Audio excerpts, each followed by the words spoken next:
करेंगे economic order quantity. ये economic order quantity क्या बोले थे एक बार, ये उसी बोल लेना, मतलब हम लोग जो ऑर्डर करेंगे ना, अगर इकोनॉमिक ऑर्डर क्वांटिटी से अगर इकोनॉमिक लफ्ज हटा दे, अगर इकोनॉमिक ऑर्डर क्वांटिटी से लफ्ज इकोनॉमिक हटा दे तो सिर्फ क्या दिखेगा, ऑर्डर क्वांटिटी। तो ऑर्डर क्वांटिटी का मतलब क्या हो गया कि हम जो क्वांटिटी ऑर्डर करेंगे ना, तो उसको कितना क्वांटिटी ऑर्डर करना है, कितना क्वांटिटी ऑर्डर करना है। यहाँ पर दिखाओगे तो जाए, यहाँ पर अगर हम लोग बात करें, जैसा हम लोग का एनुअल कंजम्पशन जो है, एनुअल कंजम्पशन जो है, सपोज मान लो कितना 1,20,000 यूनिट है। हम लोग का एनुअल कंजम्पशन कितना, 1,20,000 यूनिट। एनुअल कंजम्पशन मतलब मेरा अगर दुकान या फैक्ट्री है तो हम टोटल रॉ मटेरियल कितने किलो खरीद के लाना पड़ता है, हम लोग का 1,20,000 यूनिट खरीद के लाना पड़ता है। पूरा साल भर इतना यूज होता है। अब सवाल क्या होता है, बोला था कि सर क्या ये 1,20,000 यूनिट जो खर्चा होता है कि हम एक बार पूरा खरीद के लेके आ जाए, कि सर हम थोड़ा थोड़ा करके खरीद के लाएंगे, थोड़ा थोड़ा करके खरीद के लाएंगे। क्योंकि अगर हम पूरा 1,20,000 खरीद के लाते हैं, पूरा 1,20,000 खरीद के लाते हैं, क्योंकि हम लोग का दिमाग नॉर्मल ऐसा बच्चा का दिमाग का चलेगा, बोला था सर 1,20,000 खर्चा है, एक काम क्या करेंगे, पूरे 1,20,000 एक ही बार पूरा साल भर का खर्चा कर लेंगे।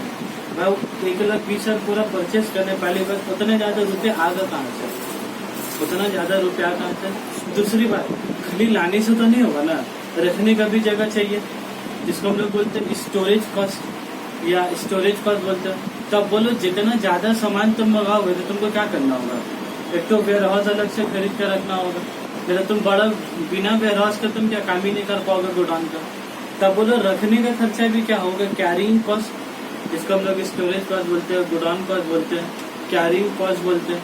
अब बोलो कैरिंग कॉस्ट तुम्हारा क्या होगा, तुम अगर 20,000 का भाड़ा में जगह लिए, छोटा मोटा जगह तुमको नहीं चाहिए, तुम 1,20,000 एक बार में बहुत बड़ा जगह चाहिए, 20,000 25,000 तुम रेंट दे दोगे, तो भाई तुम सामान बेच के फायदा क्या कमाओगे, तुम बड़े वालों को 20,000 रेंट दे दोगे। दूसरा चीज तुम्हारा शोरूम होगा, उसका अपना एक तो खर्चा होगा, गोडाउन घर उसका अपना खर्चा होगा।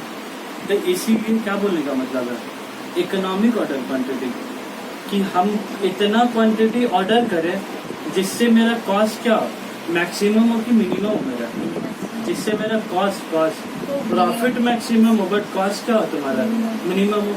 तो इकोनॉमिक ऑर्डर क्वांटिटी बोलने का मतलब वही हुआ कि 1,20,000 में से कितना क्वांटिटी ऑर्डर करेंगे,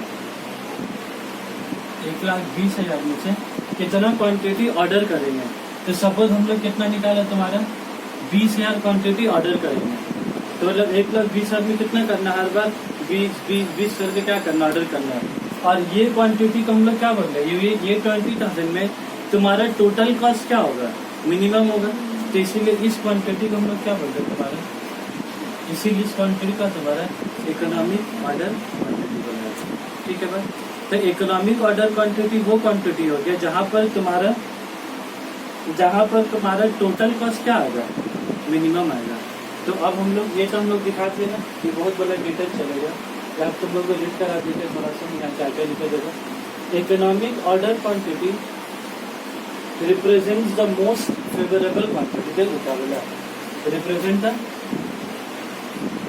most favourable quantity to be ordered at the reorder point. मतलब हम लोग जब सामान खत्म हो जाएगा तो फिर कितना ऑर्डर देंगे, 20,000, फिर 20,000 मंगाए, फिर जब सामान खत्म हो रहा है फिर 20,000 क्या करें, ऑर्डर देंगे। तो ऐसा करते करते हम लोग साल में कितना बार ऑर्डर देंगे, 6 बार देंगे, तो हम लोग 1,20,000 क्या होगा, ऑर्डर आ जाएगा। तो ये जो 20,000 निकाला वही 20,000 में क्या बोलते हैं तुम्हारा फेवरेबल क्वांटिटी। ठीक है, अगर 30,000 अगर फॉर्मूला बैठा के निकलता तो 30,000 को बोलते हैं फेवरेबल क्वांटिटी। तो the size of EOQ, size of EOQ बोले था 20,000 सामान मंगाए कि 30,000 सामान मंगाए कि 40,000 मंगाए। 20,000 मंगाएंगे तो कितना, साल में 6 बार मंगाना होगा, है ना, साल में 6 बार। अगर 30,000 क्वांटिटी मंगाए तो साल में 4 बार मंगाना होगा। अगर 40,000 करके मंगाए तो साल में 3 बार मंगाना होगा। 60,000 करके मंगाएंगे तो साल में 2 बार मंगाना होगा। तो हमको कितना क्वांटिटी ऑर्डर करना है, 1,20,000 में से कितना क्वांटिटी ऑर्डर करना है वो डिपेंड करता है। The size of EOQ, the size of EOQ depends on EOQ, economic order quantity.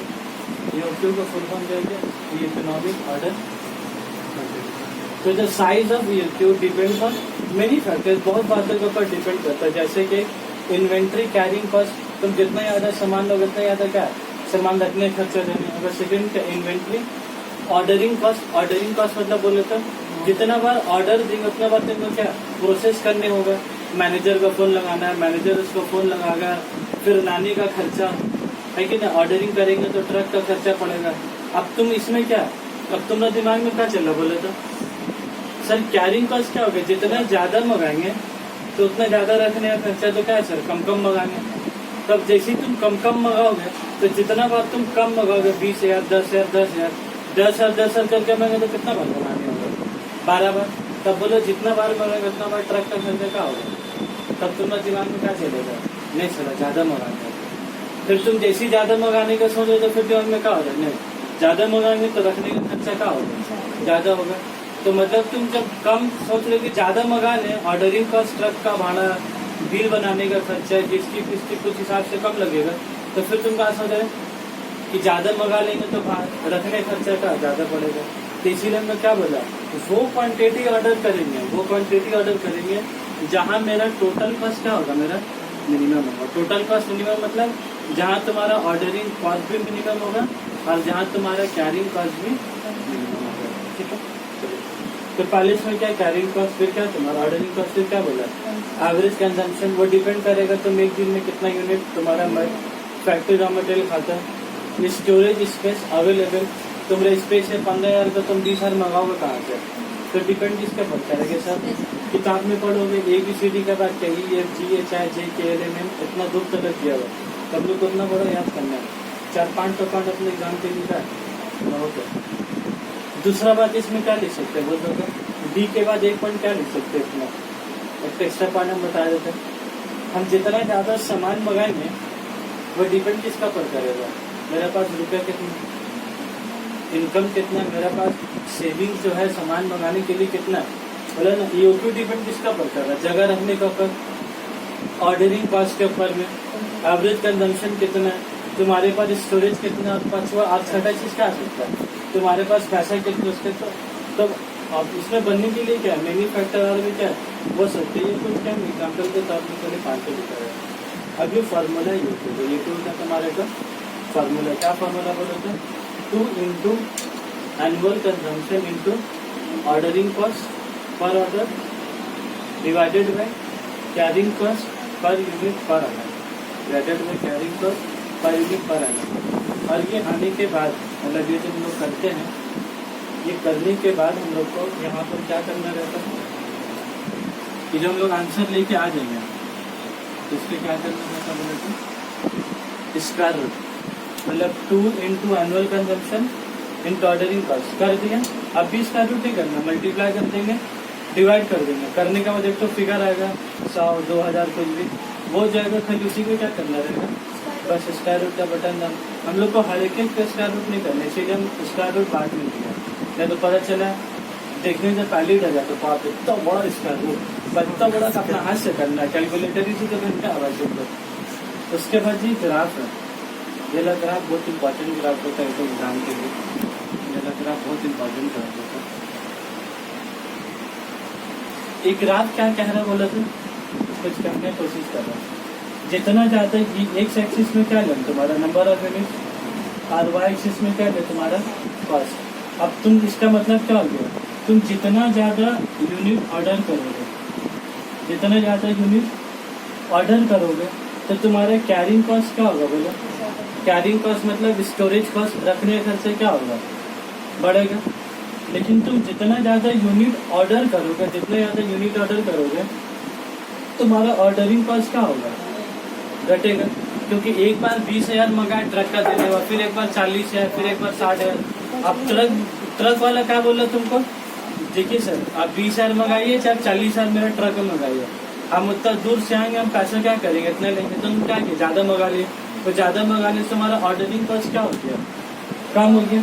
तो जितना ज्यादा नंबर ऑफ यूनिट बढ़ाते रहेंगे, जैसे मान लो तो 10,000 यूनिट मंगाए, 20,000 यूनिट मंगाए, 25,000 यूनिट मंगाए, 30,000 मंगाए, तो वैसे वैसे करके तुम्हारा क्या होगा कि ये ग्राफ क्या बता रहा बोला वो, as we increase the number of units the carrying cost will increase. But the ordering cost will decrease. But हम लोग को कहाँ जाना बोला तो वो क्वांटिटी जाना है जिससे मेरा टोटल कॉस्ट क्या हो बोला मिनिमम, जिससे मेरा टोटल कॉस्ट क्या हो मिनिमम। तो आप बोलो ये कैसे बनाएंगे टोटल कॉस्ट, ऐसे इसका पीछे बहुत लॉजिक है, बट हम लोग क्या समझ रहे टोटल कॉस्ट मिनिमम हो। तो आप बोलो टोटल कॉस्ट यहाँ पर क्या हो गया, ये घट रहा कि बढ़ रहा बोला। अब वो टोटल कॉस्ट क्या, मान लीजिए टोटल कॉस्ट अगर 20 रुपये, ये तुम्हारे कितना हो गया 18 रुपये, कितना हो गया 15 रुपये। फिर टोटल कॉस्ट तुम्हारा क्या होगा घट रहा, फिर घटते घटते यहाँ कितना है तुम्हारा टोटल कॉस्ट 10 रुपया है। और फिर यहाँ के बाद से फिर टोटल कॉस्ट वापस से कितना हो गया 15, 18, फिर से कितना हो गया 20 हो गया। तो आप बोलो तुम कितना क्वांटिटी ऑर्डर करोगे कि जिसमें टोटल कॉस्ट क्या मिनिमम हो। ये टोटल कॉस्ट में क्या क्या चीज आता होगा, खरीदारी दाम, खरीदने का दाम, उसके बाद ऑर्डरिंग कॉस्ट पर यूनिट और फिर कैरिंग कॉस्ट पर यूनिट। तो तीनों मिला के यहाँ कितना आ रहा है, मतलब जब 20,000 दोगे तो कितना आ रहा है 20 रुपये, जब 30,000 का तो कितना आ रहा है 15 रुपये। लेकिन जब तुम और बढ़ा दी यूनिट, जब तुम और बढ़ा दी कितना कर दिया 40,000, तब कितना आ रहा है 10 रुपये। फिर तुम और ज्यादा करने लगे 50,000, फिर तुम और ज्यादा यूनिट ऑर्डर करने कितना गया 50,000, तो 50,000 दाम बढ़ के कितना गया 15 रुपये। फिर तुम और देने लगे तो दाम तुम्हारे क्या हुआ और दाम बढ़ने लगा। तो आप बोलो तुम कहाँ आके रुक जाओगे, बाहर जाओ, पास करो। तो चलो मेरा बोलने का मतलब क्या हो गया, as we increase the number of unit. तो देखो एक बार, जब 10,000 यूनिट है तो वहाँ मेरे पास कितना रहा 20,000 यूनिट का तो कितना गया 18 रुपये, 30,000 का तो कितने गया 15 रुपये। जब और ज्यादा के तो कितना गया 40,000 यूनिट, तो इसमें पास कितना है तुम्हारा 10 रुपये। फिर और तुम ज्यादा दी 50,000, तो फिर पास बढ़ के कितना गया 15 रुपये।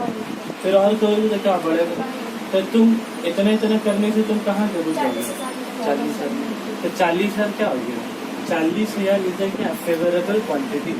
इसीलिए क्या बोलते हैं 40,000 करने से तुम्हारा कॉस्ट क्या हो सबसे कम होगा।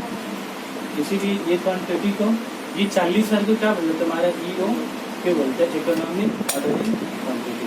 क्लियर है एकदम। तो ये एग्जाम में जैसे 40,000 आया, जैसा 40,000 आया। अब यहाँ देखोगे, यहाँ देख लो एक बात है, यहाँ 2 फार्मूला लिखा, ये एकदम बेकार फार्मूला है ना, टिकट में किताब में लिखा हुआ number of orders to be place. अब तुम बोलो एक साल में एनुअल कंजम्पशन कितना है 1,20,000। तुम्हारा EOQ सपोज तुम कितना निकाले फार्मूला बैठा के, हम लोग अलग से बनाएंगे, कितना निकला मतलब 40,000 निकला। तब लोग यहाँ कितना लिखते हैं 40,000। तब बोलो number of orders to be place तुम्हारा क्या हो गया annual demand divided by EOQ। तब बोलो एनुअल डिमांड कितना 1,20,000, EOQ तुम्हारा कितना है 40 है, तो कितना है बोलो 3 तुम्हारा क्या है। अब बोलो सिंपल चीजें कितना है सर, एनुअल कंजम्पशन कितना 1,20,000, एनुअल कंजम्पशन कितना 1,20,000 और ऑर्डर कितना देंगे बोलो 40 मतलब 40,000 करके क्या बात देंगे 3 बार।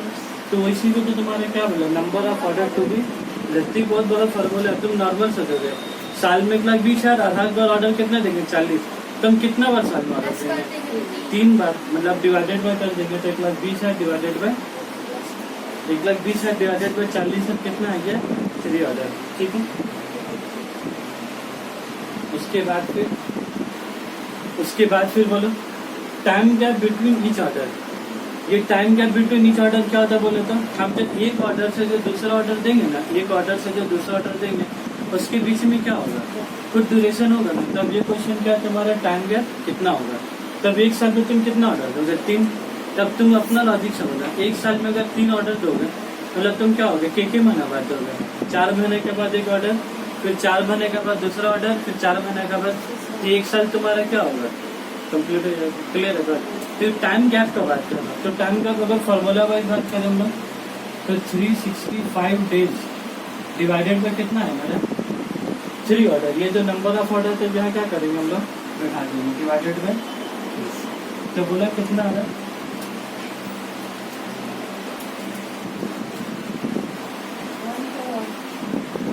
1 to 1.66 ऐसे आता होगा सर 1 to 1.66। तब बोले 121.66 मतलब कितना हो गया 121 दिन पूरा और 122 दिन का 0.63 मतलब क्या होगा, शाम का 4 बजे तक। ठीक है, तो हम लोग इतना पगला तो नहीं होंगे शाम का 4 बजे तक कि शाम का 5 बजे तक। अगर लिखने तो हम लोग क्या लिख सकते, 122 उसको राउंड ऑफ करके लिख सकते हैं। तब बोले 122 दिन का मतलब कितना होगा, 4 महीना मतलब लेकर अगर 30 महीना करके अगर पकड़े तो 30 महीना इंटू 4 महीना, 30 महीने इंटू 4 कितना, 120 दिन है। आपको मैंने बीच में अगर 31 पड़ा तो क्या है 122 दिन। तो वही तो बोल रहे हैं कि अगर तुमको टाइम क्या बोले तो क्या करना है, दिन डिवाइडेड बाय क्या करना, नंबर ऑफ ऑर्डर निकालना तो क्या करना है, annual demand divided bye. Clear है? अब इसके बाद हम लोग कुछ क्वेश्चन बनेंगे, पास करते हैं। सेफ का पास सर।